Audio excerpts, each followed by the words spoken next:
Bienvenidos a Inexplicable Podcast, el podcast donde trataremos de darle sentido a cosas que parecen no tenerlo. Me encuentro aquí al lado izquierdo con Saúl. ¿Cómo estás, Saúl? Muy bien, por dicha, muy feliz, muy ansioso de este nuevo proyecto y más que es entre amigos y espero que les guste a cada uno de ustedes. Y a mi diestra tengo a Yaret. Eso, todo bien. Madre, aquí emocionado, ansioso por empezar esta hora con dos de mis hermanos, un hermano de sangre y un hermano de vida, prácticamente. Excelente, entonces, ¿están listos para la historia que les voy a contar el día de hoy? Vamos a darle. Dice: a pesar de que los asesinos en serie y en masa parecen ser exclusivamente un fenómeno de los Estados Unidos, país al que pertenecen la mayoría de las personalidades más aterradoras de la crónica negra, lo cierto es que este pensamiento no podría estar, lamentablemente, más lejos de la realidad. Un asesino podría ser nuestro amigo, un familiar y en este caso específico, un vecino. El día de hoy hablaremos de Gerardo Ríos Mairena, el monstruo de Liberia, quien pasó a la historia criminal luego de asesinar a sangre fría a 5 estudiantes en su habitación en el barrio Victoria, en Liberia, Guanacaste. El 19 de enero de 2017, en horas de la madrugada, los jóvenes estudiantes que alquilaban una habitación en Liberia fueron despertados por un hombre que se había metido a la casa. No habían sido alertados por ningún ruido de las puertas o el portón del apartamento. De forma sigilosa y en una forma casi sobrehumana para no hacer ruido, el acechador se había colado al apartamento con el aparente propósito de violar a una de las muchachas que vivía en el lugar. Al entrar al apartamento, se topa con los demás integrantes del grupo, de todos los estudiantes que vivían juntos. Joseph Briones Solís, de 22 años, Stephanie Hernández García, de 24, Dayana Martínez, de 24 años también, e Ingrid Maciel Méndez Serrano, de 23 años, y por último, Ariel Antonio Vargas Argueda Condega, 24 años. O sea, eran 3 hombres y 2 mujeres. Madre, súper jóvenes todos, madre. Y todos de una edad, eran estudiantes de la UCR ahí en Guanacaste. Y continúo, dice: y la tentativa de homicidio contra la menor de apellido Vargas, que esta fue la sobreviviente, pero vamos a hablar más de ella más adelante. Sí, de hecho, a mí me llama mucho la atención, bueno, eso que usted estaba compartiendo al inicio, porque eran varias personas, me imagino que cada uno de ellos tenía un sueño muy profundo, ¿verdad?, para no escucharlo, y el hecho también de esa persona, me imagino que tuvo que haberlo planeado, ¿verdad?, porque saber el día que iban a estar todos juntos, saber de que no iba a haber como mucha gente, igual, porque también Guanacaste es como muy conocido, ¿verdad?, porque generalmente es un poquito rural, ¿verdad?, entonces el hecho de que esté tan lejano, imagino que él estuvo planeando todo esto, ¿verdad?, pero lamentablemente pudo cumplir su prometido y fue lamentable, ¿verdad?, pero me llama mucho la atención esto y pienso que generalmente, ¿verdad?, los asesinos en serio, usted me corrige que ha leído un poquito más, ¿verdad?, lo poco que he leído, visto que son muy inteligentes, siempre calculan las cosas, pero este señor pues no planeó todo para que saliera correcto, ¿verdad?, como lo estuvo planeando, imagino yo. De hecho sí, eso vamos a ver ahorita. Dice: a pesar de haber sido algo planeado, el sujeto no entra en el perfil de asesino organizado. Hay dos tipos de asesinos. Está el asesino organizado, ¿verdad?, que era el que usted hablaba, que es cuando hay algo planeado meticulosamente, que él averigua los horarios de las personas, sabe qué hacen, ¿verdad?, y planea el crimen perfecto. Mata, se deshace de las pruebas, ensucia la escena criminal para que sea más difícil de rastrearlo. Y está el asesino desorganizado, que es el que llega, mata y deja todo el desorden ahí, ¿verdad? Sí, este es un claro ejemplo, porque el hombre mató, dejó todo el desastre y jaló, ¿verdad? Exactamente. Entonces dice: en el perfil de asesino organizado, ya que todo el acontecimiento fue una mera improvisación. Cuando los encontró, el monstruo amenazó a uno de los jóvenes y le dijo que no les haría daño si hacían lo que les pedía.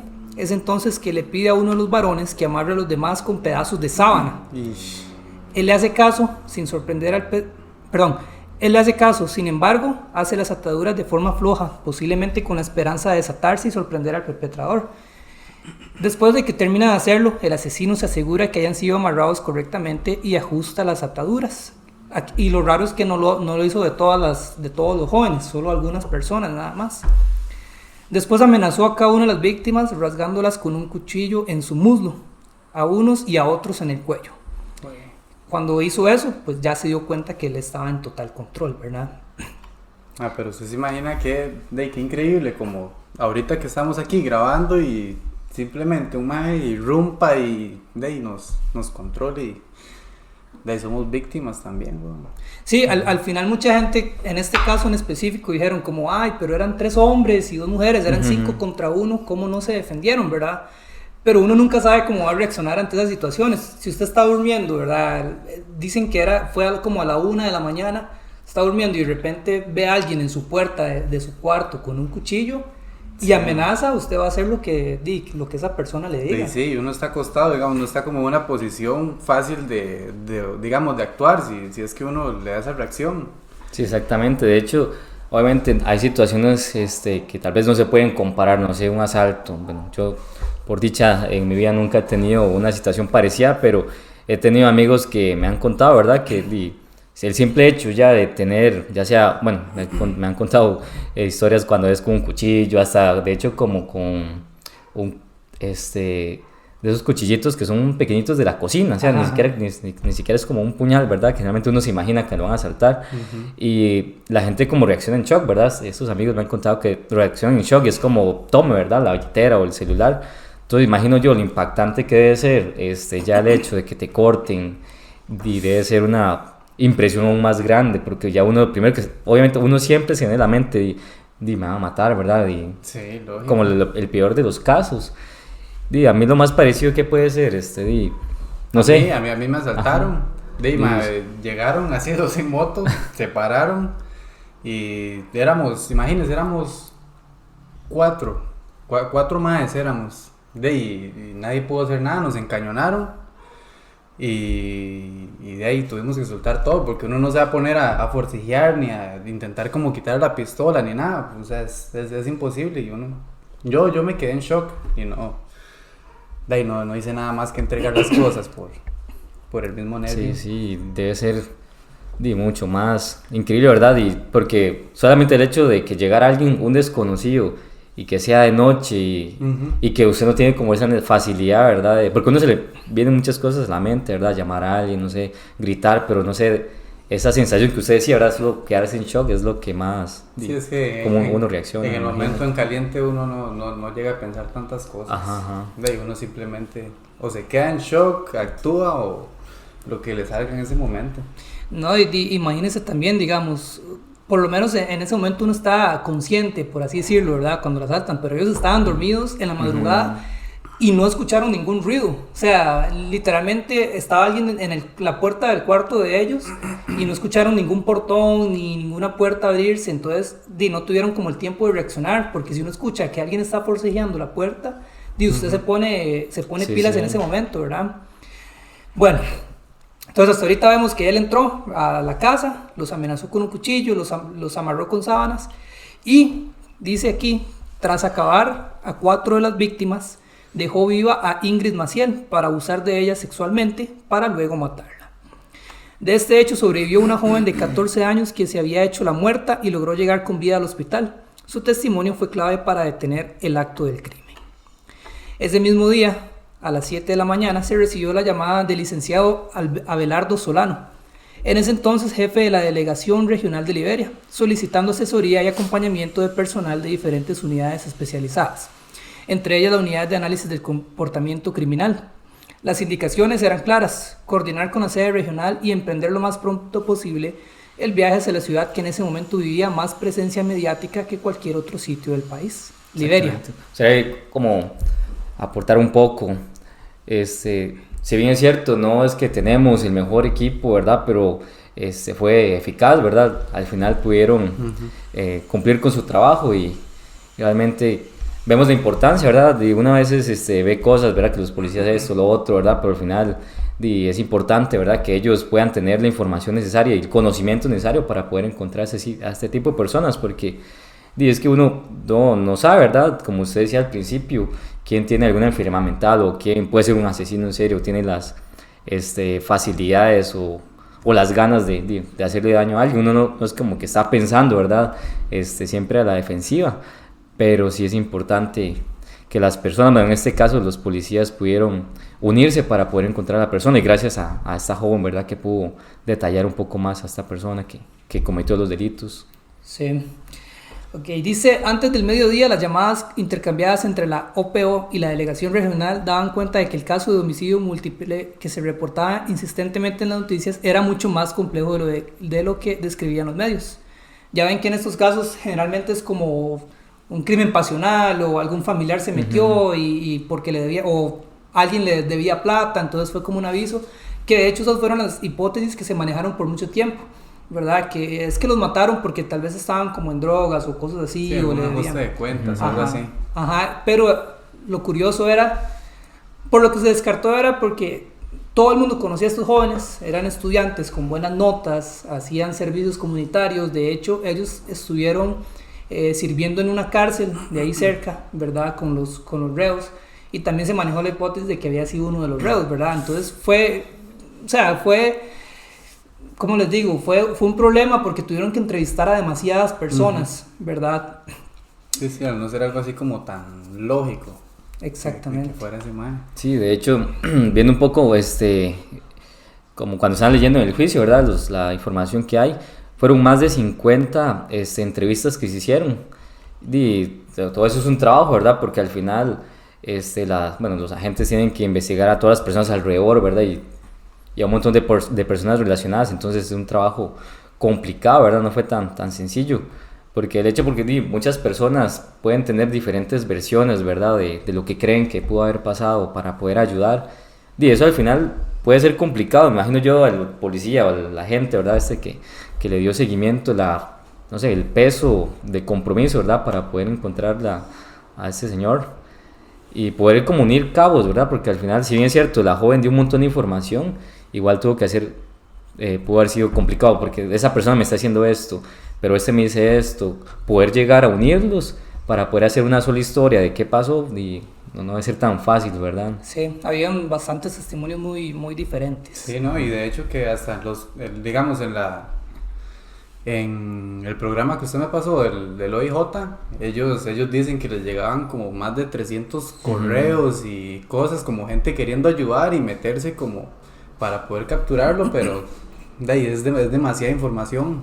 Sí, de hecho eso es muy común en los casos de asesinos, porque como que la gente que, no sé, queda tan impactada que empiezan a ver cosas que tal vez no veían en sus amigos, sí, ¿verdad? Como mira, se comporta raro, entonces yo creo que tal vez es él, o anda en drogas, tal vez fue él, y empiezan a llamar, y lo que hacen es, obviamente tratando de ayudar, pero terminan desviando más la investigación, ¿verdad? Ok, dice, al llegar a la sede regional, la UNAC, espero que se pronuncie así, se reunió con el personal de investigación que tenía a cargo el caso. Había mucha información y varias hipótesis para descartar. Las llamadas al Centro de Información Confidencial inundaban de diligencias la delegación regional, y el personal no daba abasto descartando líneas investigativas que apuntaban a un sinnúmero de posibles sospechosos, lo que ustedes dos dijeron.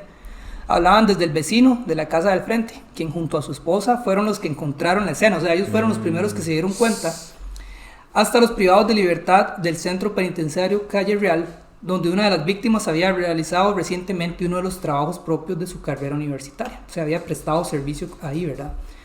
A partir de la información confirmada, tras horas de arduo análisis y bajo mucha presión por parte de las jefaturas, la prensa y por supuesto la ciudadanía, en horas de la noche del mismo jueves, personal de investigación se preparaba para salir a la calle apoyados en el perfil que la UNAC había elaborado con el propósito de reducir la cantidad de sospechosos con los que se batallaba en ese momento, a la vez que con fe y mucha esperanza se esperaban noticias del hospital sobre el estado de salud de la única sobreviviente del múltiple homicidio, pues era en ese entonces la única persona capaz de describir no solo la dinámica de los hechos, sino la única que tenía la posibilidad de guiar con firmeza la investigación judicial a partir de su testimonio, con lo cual se esperaba individualizar el autor responsable de los hechos. Con lo primero que yo creo que en Costa Rica no hay como tal, como en el FBI, perdón, en Estados Unidos, que estudian la ciencia del comportamiento, ¿verdad? Que ellos con ver la escena del crimen ya se dan cuenta de qué tipo de asesino es, cuánta edad tiene. Hay perfiles que fueron elaborados por agentes del FBI que son sumamente certeros y descartan un montón de gente y se quedan con 3 personas, ¿verdad? Entonces, por ejemplo, aquí nunca fue forzado el portón, no fue forzada la llave de la puerta, ¿verdad? Entonces, eso quiere decir que era alguien que tenía acceso a esa casa, ¿verdad? Entonces, posiblemente un vecino no tenga acceso, pero podría ser un familiar. Estas personas alquilaban, podría ser uno de las personas que le alquilaban, ¿verdad? Entonces, no sé por qué hubo como tanto problema en descartar posibles, ¿verdad? Porque tiene que haber, digamos, cierta confianza para que una persona tenga acceso a un lugar privado. Sí. Donde ya viven 5 personas, que un extra tenga ese acceso, tiene que ser de algo ya de confianza. Exactamente. Sí, al final sí se reducía, ya viendo ese sentido, ¿verdad? De que la persona tenía ese acceso porque si pudo abrir, tuvo que haber tenido una llave, ¿verdad? Algo con él. Porque si él pudo haber forzado la puerta, los jóvenes se hubiesen despertado, ¿verdad? Entonces tiene mucho sentido lo que estaban compartiendo. Y sí, reducía bastante, bueno, considerablemente las personas que iban a poder ser, ¿verdad? La persona que hizo el acto de matarlos. Sí, al final eso fue meramente un protocolo porque tenía una víctima, ¿verdad? Que obviamente les iba a decir características que los iban a guiar de una forma más sencilla hacia el perpetrador, hacia el asesino.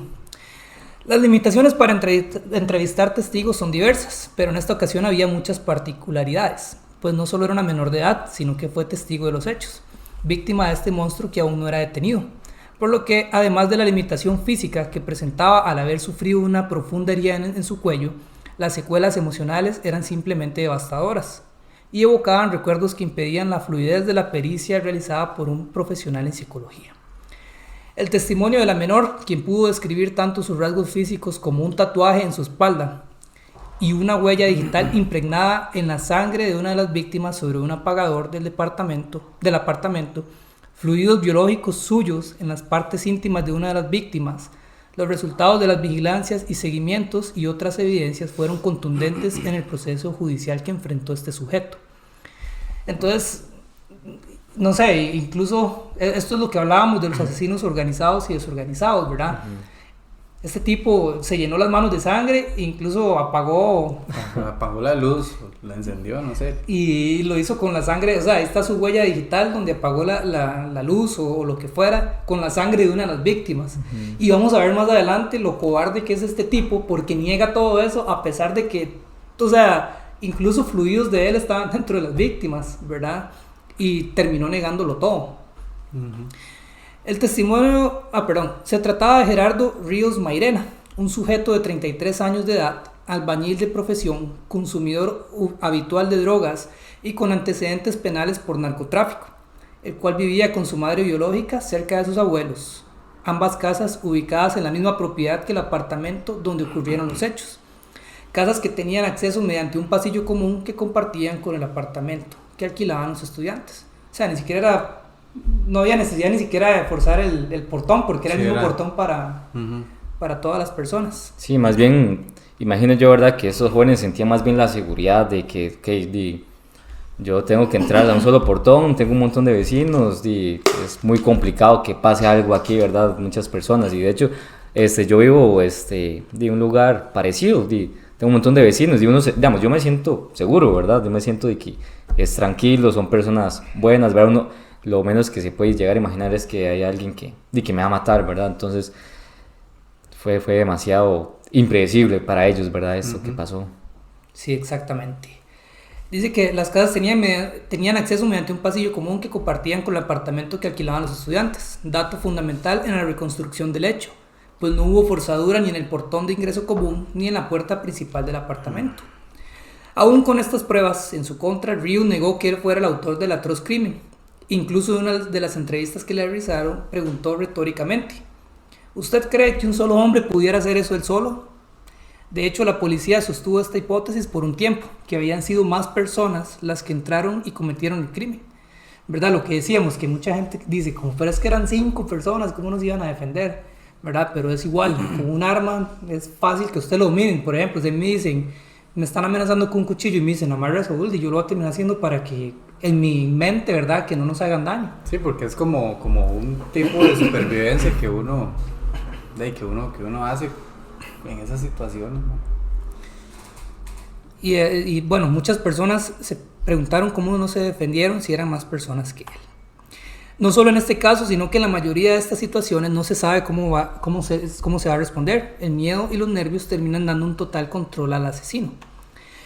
Podemos ver el caso de Richard Speck en Estados Unidos, cuyo caso guarda macabras similitudes con la masacre de Liberia.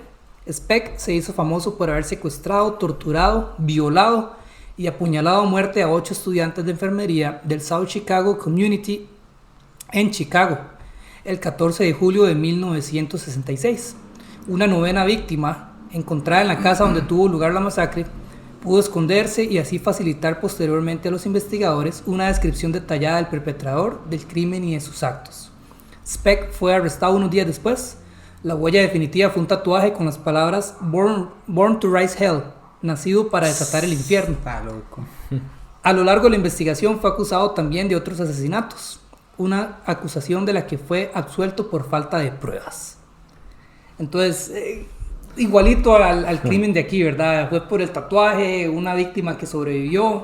Y, a ver, muchas personas decían o la policía dijo en algún momento que cuando él entró no tenía la intención de matar, ¿verdad? Sino que fue el momento, digamos, ya como él no lo llevaba, ¿cómo puedo decirlo? Iba con el objetivo de violar a una de las muchachas, ¿verdad? Por lo menos se cree que ese era el móvil.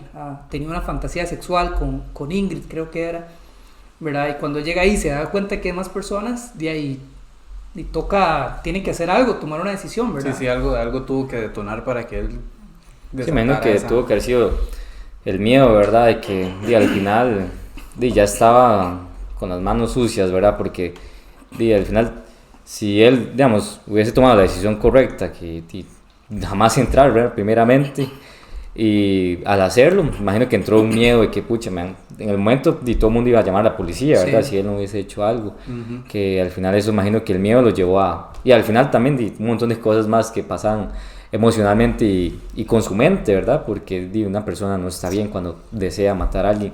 Y algo que me llamó la atención fue en su entrevista también, que le preguntaron, ¿verdad?, si él tenía algún remordimiento. Aún hasta ese punto no era confirmado que él había matado a las 5 personas, ¿verdad? Y yo como me llamó mucha atención hasta cierto punto, como miedo, como su mirada, porque él sin ningún remordimiento dijo que él no sentía ninguna culpa porque él no lo había hecho, sí, ¿verdad? Él pregunta como, ¿por qué va a sentir remordimiento? ¿Por qué? Si, como que yo no lo hice. Sí, no sé si ustedes, imagino que todos fuimos chamacos, ¿verdad? Todos fuimos bien jóvenes y, bueno, yo recuerdo una vez cuando, creo que en el kinder, y no sé por qué, es que hasta vergüenza, ¿verdad? Quebramos una ventana por accidente del comedor y recuerdo que todos salimos corriendo y la señora del comedor era una señora, yo la recuerdo que bien enojada, ¿verdad? De hecho, hasta que uno pedía más comida y decía, no, se la tiene que comer primero lo que usted tiene, después si hay sobra, le damos. Y la cosa es que la señora bien enojada, ¿verdad? Obviamente, estamos, tercer grado, segundo grado, ella fue, ¿verdad? A cada aula a preguntar a todos los chiquitos, ¿verdad? Junto con el director y la maestra de cada aula. Y yo recuerdo, digamos, me sentí súper nervioso, ¿verdad? Y todos los chiquitos, ¿verdad? Que dijimos, sí, fuimos nosotros y algunos están llorando, ¿verdad? A lo que voy con esa comparación es que una persona, ¿verdad? Generalmente siente la necesidad de, cuando se comete un error, de expresarlo, ¿verdad? Me equivoqué, lo hice. Y cuando yo era chamaco, ¿verdad? Y me pasó eso. Sentí ese temor y de una vez, ¿verdad? Lo hice. Es como tal vez lo normal, ¿verdad? Pero esa persona me llamó la atención que, ¿cómo podría decirlo? Que no cabe dentro de lo normal, ¿verdad? Sin titubear dijo, yo no lo hice. Sin un pelo en la lengua, él se negó y se mantuvo ahí firme que no y que no. Sí, me llamó mucho la atención eso, que digamos, su expresión, su forma de decirlo, no fue como, no sé, sin temor, como una seguridad de que yo no lo hice. Eso me llamó mucho la atención en la entrevista. Sí, de hecho vamos a ver que hay varios factores que contribuyen a que una persona deje de sentir remordimiento y culpa, ¿verdad?, por estos actos. Dice, la personalidad del monstruo de Liberia no difiere de la mayoría de psicópatas. Rios tiene rasgos de personalidad paranoide, narcisista, tiene una visión disociada de la realidad, es sumamente agresivo, hostil, le cuesta tener empatía y pensamos que la motivación del hecho criminal era una fantasía social recurrente de naturaleza compulsiva, ¿verdad? Lo que quería era pues cumplir esa fantasía, que fue lo que lo llevó a meterse a la casa. El trastorno de personalidad paranoide se ubica en el grupo A de los trastornos de personalidad según el DSM. Este grupo se caracteriza por incluir los trastornos de tipos raros o excéntricos, como el trastorno esquizoide y esquizotípico. Se trata de una afección mental en la cual la persona tiene un patrón de conducta de desconfianza y recelos hacia los demás en forma prolongada. Los individuos con trastorno de personalidad paranoide son reacios a confiar o mantener una relación cercana con los demás. Tienen rencores y no están dispuestos a perdonar a los insultos, las lesiones o los desprecios que creen haber recibido. No se conocen muy bien las causas, pero se presume que puede ser genético, debido a que es muy frecuente en familias con trastornos psicóticos como la esquizofrenia. O sea, se puede pasar de generación a generación. Al ser tan recelosa la persona, uno de los principales síntomas es que se aísla drásticamente de los demás y siente con frecuencia estar en riesgo. Esto hace que la persona que sufre este trastorno esté propensa a reaccionar de manera hostil o agresiva, al considerar que todos a su alrededor desean hacerle daño o se burlan. En las entrevistas se puede ver claramente, ¿verdad?, que él está como a la defensiva siempre. Los mismos vecinos del barrio La Victoria indicaron que el sujeto ha vivido siempre en esa zona y que nunca lo vieron con algún comportamiento violento. Sin embargo, destacaron que era una persona muy callada y que casi no socializaba con los demás. Aún así, también hay rasgos de personalidad narcisista. A pesar de que el sospechoso no parece presentar muchos de los criterios en su ámbito social que definen este tipo de trastorno. Este tipo de personalidad se ubica en el grupo B, considerando el grupo de los trastornos dramáticos, emotivos o inestables. Y es una afección mental donde la persona tiene una visión de sí misma exagerada, egocéntrica y es carente de empatía. O sea, primero yo antes que todo lo demás. En los asesinos es primero mi placer antes que todo lo demás. Entonces vemos casos como el de Dahmer, que muchas de las situaciones en las que él estuvo no quería matar, ¿verdad?, que incluso tenía que emborracharse o drogarse para poder lograrlo, pero él lo que quería era cumplir su fantasía sexual, ¿verdad?, que era tener relaciones con los cadáveres de las personas. Con los cadáveres, agarró las tripas, corazones, toda esa vara. Todo eso, ¿verdad? Entonces era totalmente narcisista, se ponía primero sus necesidades antes que cualquier otra cosa. Y los asesinos lo llevan a un punto más allá de lo que un ser humano normal lo llevaría. La característica esencial del trastorno de personalidad narcisista es un patrón general de grandiosidad, necesidad de admiración y falta de empatía que se inicia en la edad adulta temprana y que está presente en una variedad de contextos. Una de las posibles causas es una crianza fría, indiferente y distante. La persona que padece este trastorno o presenta rasgos del mismo puede responder agresivamente ante la crítica, la burla o la vergüenza. Lo mismo, ¿verdad? Las entrevistas, cada vez que le criticaban o le acusaban, él respondía de una forma fuerte. Sí, se ponía malo. Se ponía malo. Sí, algo que... perdón, me gustaría compartir.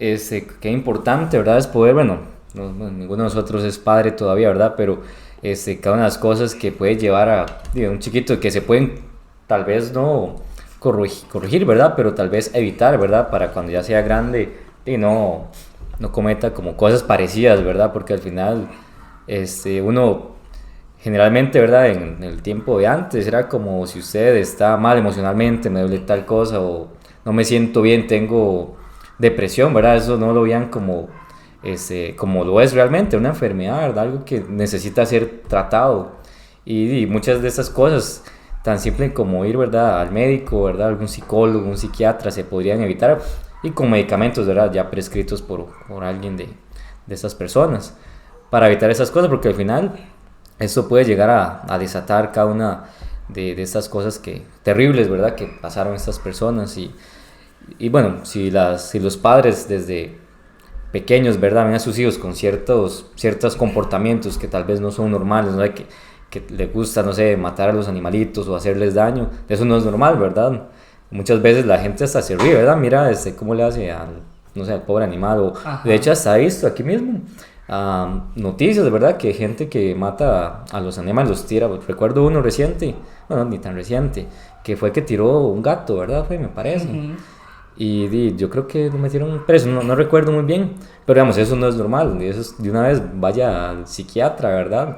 Para que pueda ayudarle y que no llegue llegue a ver normal hacerle daño a una persona e inclusive hasta matarla, ¿verdad? Entonces, qué importante es esto, de poder buscar ayuda, ¿verdad? No ser orgulloso, porque uno no desea aceptar que uno está mal, ¿verdad? Muchas veces no acepta la ayuda, muchas veces. Correcto, y de hecho eso que usted dice viene en parte del modelo se llama la tríada de McDonald. Son ciertos rasgos que presenta un niño que predicen un futuro violento. O sea, que si su hijo tiene esto, pongan atención a sus hijos, lo que hacen. Si su hijo tiene esto, posiblemente se va a convertir en un criminal, ¿verdad? Una de las cosas es maltrato animal, ¿verdad? Empiezan con cosas pequeñitas, primero con insectos, ¿verdad?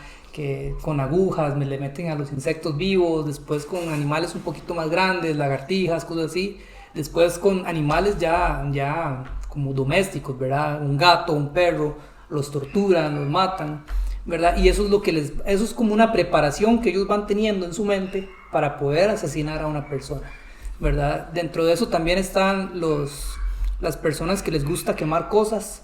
Si un niño, ustedes ven que está quemando cosas a cada rato, le llama mucho la atención, ¿verdad? Si es piromaníaco, posiblemente. Sí, mae. También. Yo creo que nosotros estábamos cerca ya casi de convertirnos. De hecho, muchas de las veces, la mayoría de los niños tienen atracción a esto. No sé por qué, no recuerdo haberlo leído. Pero siempre, si no tienen una guía o una persona que los saque o les encauce, posiblemente se conviertan en criminales. No todos van a ser asesinos en serie, ¿verdad? Muchos pueden ser drogadictos, que maltratan a la esposa o cosas así, ¿verdad? Pero sí es muy acertado esto. Y dentro de esos estudios entra también una creencia fría, una madre castrante, ¿verdad? Que es una mamá que ustedes ven ahí, la señora que hasta los 40 años tiene ahí al hijo en la casa y no lo deja tener novia y le dice qué hacer. Eso también, ¿verdad? Influye bastante en la personalidad de estas personas. Sí, de hecho, eso estaba pensando, que tanto influye la personalidad, ¿verdad? O la crianza, o tal vez la falta de corrección, o de un adulto responsable ahí, ¿verdad? Que este compa, ¿verdad? Sus mentiras se las llegaba a creer, ¿verdad? Ajá. Para él todo era verdad, era cierto. Porque, digamos, todo funciona con hábitos, ¿verdad? Si usted quiere hacer tal cosa y para poder ser perfecto en algo, tiene que hacerlo muchas veces, ¿verdad? Y él era un perfeccionista en eso, ¿verdad?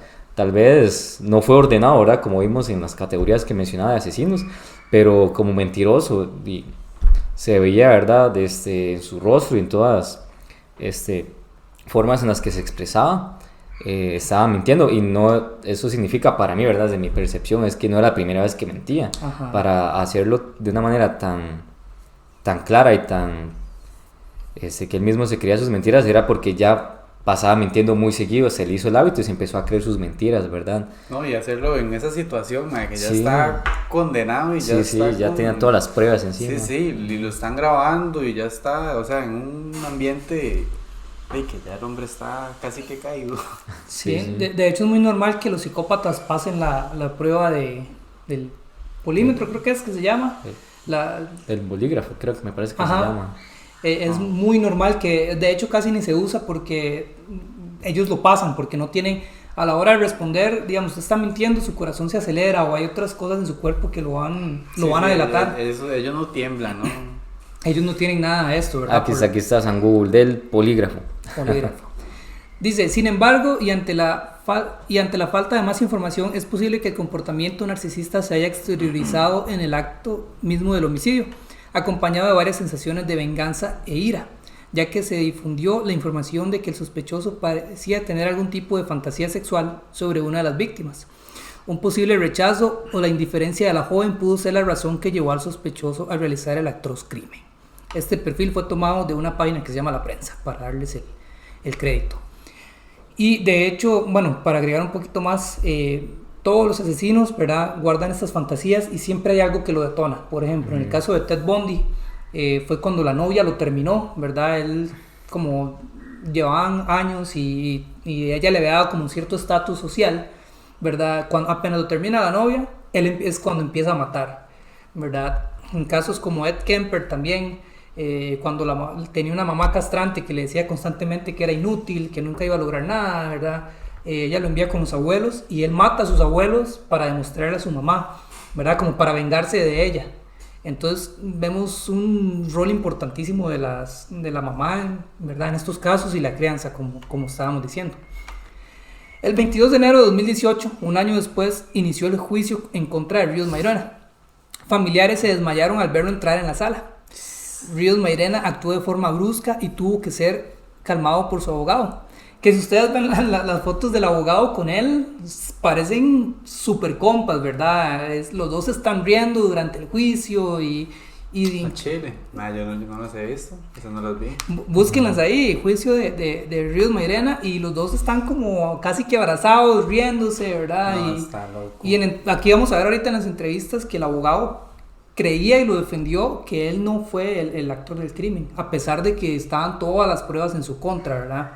Sí, igual, para eso estaban pagando, al final no podía ser, ¿verdad? Sí. No, pero igual, qué difícil.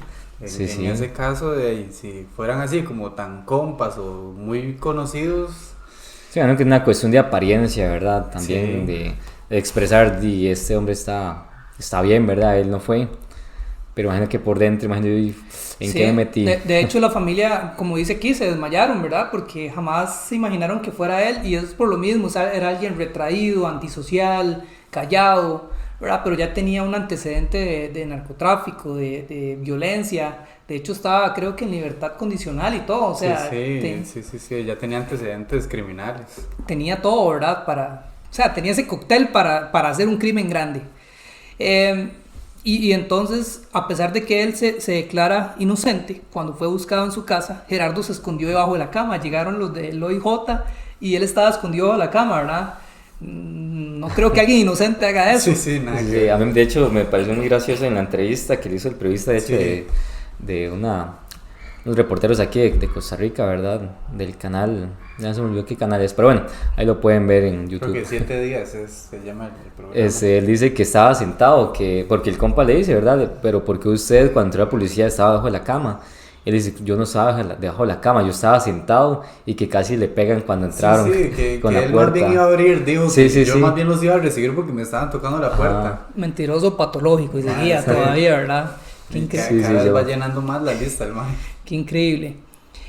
Sus abuelos se enfadaron con la policía porque no podían creer lo que les estaban diciendo, ¿verdad? Entonces fueron los abuelos los que le recibieron. Esto lo dijo la policía. Yo creo que eso sería muy normal. Sí. Así como, Sí, digamos, alguno de nosotros llega a pasar eso, y llega mi abuela o mi abuelo y quieren sacar a esa gente de un solo porque no se espera. Sí. Si uno espera, sí. Uno lo ve como lejano, las cosas que pasan, ¿verdad? Pero si llega a ser un familiar, es que uno no se espera, ¿verdad? Que un ser querido llegue a hacer algo algo tan feo. Imagino que más ellos, ¿verdad? Que lo vieron crecer, ¿verdad? Sus abuelitos y verlos. No, y posiblemente lo tanto. veían todos los días, que Ajá, tal vez el ajá. mae llegaba o tomaba café o lo saludaba, no sé. Y curioso era que él actuaba igual como, es que son rasgos de un psicópata, ¿verdad? Él actuaba normal, tenía un trabajo y imagino que aportaba a la casa. El man en la entrevista dijo que él tiene esposa y todo. Y de hecho, al puro estilo de Richard Ramírez, el acechador nocturno que fue otro asesino en Estados Unidos, el monstruo de Liberia también tenía admiradoras que asistían a los juicios y que deseaban hablar con él. Algunas incluso le preguntaron a su abogado, que el abogado lo dijo riéndose, si podían tener una visita conyugal con el imputado. Y eso parece raro, pero es más normal de lo que creen. De hecho, en el juicio de este Richard Ramírez llegaban varias mujeres, ¿verdad? Y se hicieron llamar las damas de negro, que llegaban todas vestidas de negro a los juicios y estaban enamoradas de él. Incluso se casó con una de ellas. Está loco, Está él condenado por no recuerdo cuántos asesinatos, o sea, vamos a hablar de él en algún momento, pero ese tipo de verdad era la personificación del mal. Él mataba por puro gusto, nada más. No, muchas veces entraba a las casas y ni robaba, solo mataba y se iba, ¿verdad? O las violaba, o incluso había una que él mató y le dijo que jurara por Satanás, ¿verdad? Que no iba a decir no le iba a decir nada a la policía. Entonces era maldad pura, y aún así tenía admiradoras y logró casarse, ¿verdad? Hay uno que tiene compas que ni así, que nada que nada de nada, ¿verdad? Sí, mae. Entonces estas personas llegaron al juicio de Mairena y se enamoraron. hay un libro que explica eso, ¿verdad? Ese fenómeno, pero sí. Ese no es como ese síndrome de Estocolmo, no. No, porque ese es como que se enamora del secuestrador. En este caso es como un tipo de... Por ejemplo, Ted Bundy también tuvo, Jeffrey Dahmer. Jeffrey Dahmer, a pesar de que era gay, tenía admiradoras que le escribían y le mandaban fotos desnudas. Sí, el maestro estando en la cárcel le llegaban. Y imagino que a Dahmer no le interesaba porque era homosexual, ¿verdad? Y supongo que a este también. Algo que voy a aclarar es que en Costa Rica cuesta demasiado encontrar información de una sola fuente. Y yo tuve que agarrar de un montón de páginas y empezar a hacer construir un resumen, ¿verdad? Sí, un guión. vi como 5 entrevistas diferentes y cada una... Bueno, y los resúmenes que están en diferentes páginas de periódicos de Costa Rica, pero igual es eso mismo, no sé por qué será tan complicado poder encontrar como en una sola página toda la información, sí es tedioso, pero aquí estamos para poder darles este entretenimiento y al final es algo que nos da conocimiento, ¿verdad? De nuestro propio país y más adelante siéntanse con la confianza de mandarnos algunos casos en especial que a ustedes les gustaría poder conocer y que nosotros podamos compartir. Sí, y al final del día, y esto lo hacemos tratando de dar todo el respeto hacia las víctimas, ¿verdad? Porque una de las sobrevivientes todavía está viva. El asesino todavía está en la reforma cumpliendo una sentencia de 50 años, ¿verdad? Entonces, el 23 de enero del 2018 hablaron en el juicio el médico forense que analizó la escena del crimen y el testimonio de la única sobreviviente. El especialista detalló en la corte que la intención primaria de Real Mairena no era matar a los 6 jóvenes en esa fatídica noche del enero anterior, sino que lo decidió ya cuando se encontraba en el lugar. Al parecer el imputado hizo la promesa a los jóvenes de que no los mataría, una afirmación que le permitió tranquilizarlos y por lo tanto dominarlos. La joven de 14 años fue la primera testigo presentada este lunes por el Ministerio Público y su relato solo lo conocieron los jueces y los abogados porque la Fiscalía solicitó que la audiencia fuera privada por tratarse de una menor de edad. Los familiares de los fallecidos y los medios de comunicación tuvieron que permanecer fuera de la sala mientras la joven contaba lo que vivió el 19 de enero del año pasado.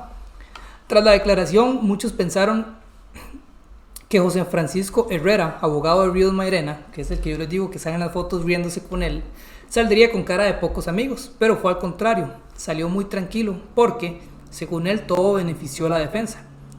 Estas son palabras de él, voy a citar: sí quiero decir que a la joven se le olvidó la mitad de la película porque venía muy preparada, porque la gente viene preparada por el Ministerio Público, pero no sabe lo que se va a topar con la defensa.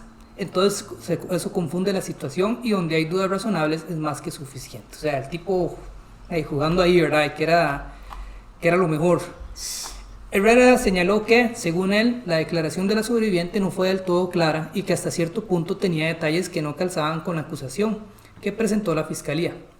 Ella manifiesta que ellos se acostaron a las 10 de la noche, cuando todos sabemos que la pieza acusatoria habla de la 1 de la mañana en adelante, y que ella vio una persona de piel blanca y estatura más o menos mediana. Este tipo era morenillo.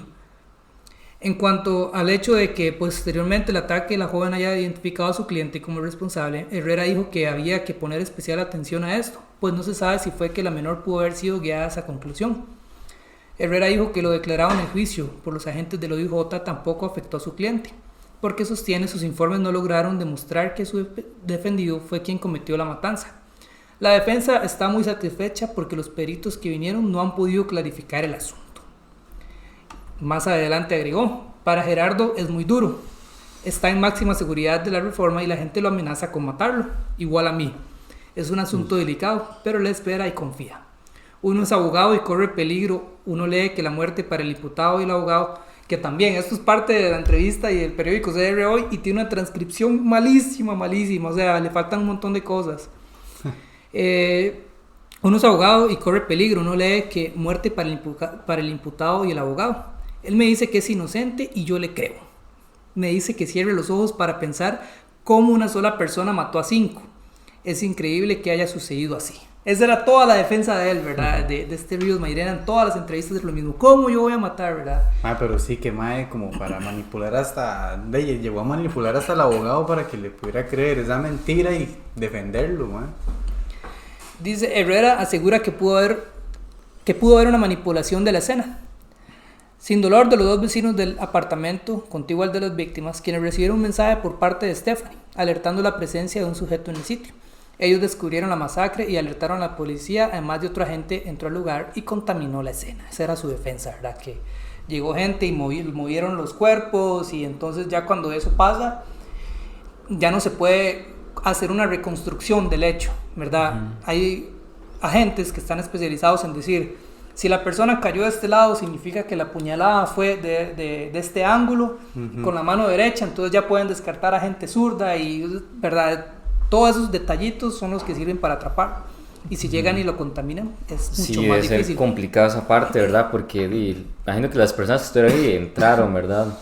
Y imagino yo que los primeros policías en llegar ya ensuciaron, ya hay huellas, ya hay pisadas de alguien más. Imagino que todo eso también llegó a confundir como cierta parte del proceso, ¿verdad? Inicialmente. Porque, sí, de hecho tengo una amiga que estudió un poco de criminología, y parte de lo que ellos veían que lo complicado para Costa Rica poder resolver un caso es eso, como encontraban como un cuerpo o pasaba una situación y un montón de gente, ¿verdad? Estaba en la escena, entonces ya era complicado eso, reconstruir, porque ya tal vez había, no sé, un cigarro que alguien estaba tal vez fumando y lo tiró como en el momento, o a alguien se le cayó cierto objeto, entonces como policías ya tratando de resolver el caso, y si ven eso, obviamente no sabe que fue otra persona X, entonces ya trata de reconstruirlo basado en eso, y tal vez ni siquiera fue el asesino, ¿verdad? Que tiró eso. Como fumador, entonces ya entra más gente en el perfil. Sí, es bien, imagino que es bien tedioso toda esa parte, ¿verdad? Sí, todos los detalles son sumamente importantes, digamos. El 30 de enero del 2018, la Fiscalía declaró culpable a Real Mairena y le impone una pena de 35 años por cada una de las víctimas. 35 más por intento de homicidio, así como 6 años por un abuso sexual, para un total de 216 años. La condena más larga en la historia del país. Que me duele y me parece un toque absurdo que su vida valga 35 años. O sea, si le quitan su vida, valga 35 años solo para la otra persona, ¿verdad? Además, deberá pagar 20 millones de colones para la familia de Ariel, una de las víctimas, y cerca de 4 millones a la Oficina de la Defensa Civil de la víctima. Sin embargo, el implicado solo deberá cumplir 50 años de prisión. Sí, de hecho, cuando yo leí esa parte me confundí un poco, porque estaba la sentencia, ¿verdad? Pero al final como reducida a 50 años, y es por la legislación de acá, no... Bueno, igual va a salir bien viejo, ¿verdad? De uno esperaría, ¿verdad? Bueno, yo imagino, poniéndome los zapatos de la familia, de uno quisiera, ¿verdad? Que nunca salga, porque no fue cualquier cosita lo que hizo, ¿verdad? Fue algo demasiado grave, y para que al final tenga unos años específicos, que al final la verdad me parece muy pocos, que vuelva a las calles nuevamente, ¿verdad? Sí, que podría ir, simplemente cumple sentencia, sales, se echa otro poco de gente y vuelve a caer. Sí, y a pesar de que, como les digo, o sea, muchos decían que, por lo menos los forenses dijeron que la intención de él no era matar, ¿verdad? Y eso puede ser un rasgo de esquizofrenia paranoide, ¿verdad? Que es que en ese momento tal vez escuchó voces o tuvo alguna situación y decide matarlos, ¿verdad? Pero no quería. O sea, al hacer eso, ¿cómo les explico? Se me fue la idea. O sea, él no quería matarlos, pero una vez que lo hace, ya no va a parar. Por ejemplo, John Wayne Gacy, que era... Me parezco aquí tirando Pokémones, yo, un montón de asesinos a cada rato. Sí. Pero, por ejemplo, John Wayne Gacy, su primer víctima, él no quería matarlo, fue que se equivocó, porque el muchacho le preparó un desayuno y venía con el cuchillo, y él se estaba levantando, entonces él dijo, y aquí antes de que me mate, lo mato yo, le quitó el cuchillo y lo mató. Y en ese momento siente placer sexual, y a partir de ahí empieza a matar. Entonces, en este caso, él mató, y posiblemente iba a seguir haciéndolo si no se le detenía, ¿verdad? En ningún momento manifestó arrepentimiento, y dejando ver su personalidad narcisista, entre otros rasgos psicopáticos. Y esa fue la historia del monstruo de Liberia, Gerardo Ríos Mairena, quien ahorita está cumpliendo 50 años de cárcel en la Reforma, y ojalá siga ahí, se pudra y le estén arreando todos los demás reos, la verdad. Sí, mae, porque seas tonto, qué duro, mae. Sí. Un familiar de uno que le pase eso, mae, o incluso una hermana, mae, porque de ahí hay mujeres y todo, ¿no, hombres? Sí, sí, como decíamos al principio, ¿verdad? Con mucho respeto y al final es solo para poder expresar, ¿verdad? Con más detalle la historia, pero con mucho respeto, ¿verdad? A las familias y porque fue algo bien, bien difícil. No, yo personalmente no he pasado una pérdida de un ser querido, cercano, ¿verdad? Pero ser tan... Y más de esta manera, ¿verdad? Debe doler mucho Sí, y más bien hasta cierto punto, ¿verdad? Todo lo sucedido pudo tener, pudo concluir, o sea, lograron encarcelar a este compa, ¿verdad? De haber asesinado a estas personas, porque muchas veces pasa, ¿verdad? Que no lo encuentran o queda hasta las personas o los padres mueren y queda como ese sentimiento, ¿verdad? De impotencia, que no sé quién mató, al menos Quieren encontrar, una ¿verdad? conclusión, digamos, de Sí. que termine la cosa, ¿verdad? Sí. Que generalmente es que lo atrapen o, Sí, sí, como cortar ese hilo. o que lo maten, Ujú. ¿verdad?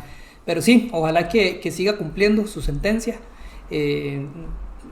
Es un caso que impactó mucho a Costa Rica y nos, bueno, personalmente creo que es bueno saber de esas cosas porque, como dice la frase, ¿verdad? El que no conoce su historia está condenado a repetirla, ¿verdad? Si ya tenemos estos precedentes de esos casos, es más fácil investigar, es más fácil saber cómo va a actuar una persona en el futuro, ¿verdad? Así fue como comenzaron las técnicas de perfilamiento del FBI, ¿verdad?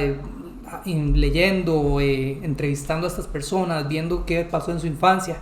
Como les digo, no hay tanta información, hubiera sido interesante ver cómo fue la infancia de él, ¿verdad? Y ver qué cosas se cumplieron de la tríada de McDonald y ver cómo terminó, cómo desencadenó, ¿verdad? En este monstruo. Para ver qué tanto le pudo haber afectado toda la infancia de él hasta ese momento. Sí, de hecho esta sería, yo imagino, ¿verdad? Que debe haber algún estudio, imagino que internamente, ¿verdad? Porque esto al final deja como un histórico, ¿verdad? Si se llega a saber cómo fue la niñez de este señor, se puede ver como otros rasgos, ¿verdad? En otras personas que tal vez pueden llegar a cometer algo parecido, pero... Y evitarlo, Sí, sí, como habíamos tenerlo, dicho. sí. Ujú.